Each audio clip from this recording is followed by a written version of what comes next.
Night football, but we begin with some big-time injury news about one of the game's greatest players in Aaron Donald. It is new right now, coming into NFL Network. Aaron Donald has been ruled out likely for the rest of the year, according to Sean McVay. He announced at his press conference earlier today he ruled Aaron Donald would be out against the Broncos on Christmas afternoon. For much more on that story, we welcome in our Ian Rappaport, NFL Network insider. What more can you tell us about Aaron Donald and his ankle?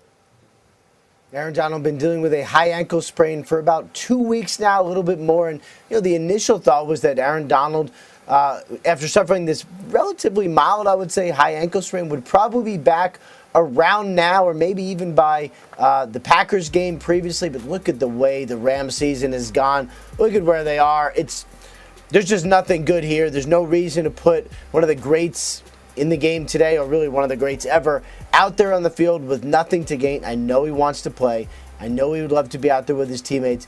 It has been, it's a bunch of replacements out there for the Rams, and just does not make a lot of sense to play Aaron Donald. So Sean McVay admitting what I think had become clear somewhat recently, which is that they are shutting Aaron Donald down for the season, so the next time we will see him in 2023. Yeah, bizarre matchup when you look at that Christmas afternoon game between the Rams and the Broncos. A couple teams with 4-10 records, certainly not the teams we expected to see coming into the season. Meanwhile, big blockbuster contracts for a couple of offensive linemen today. Ian, what more can you tell us about that?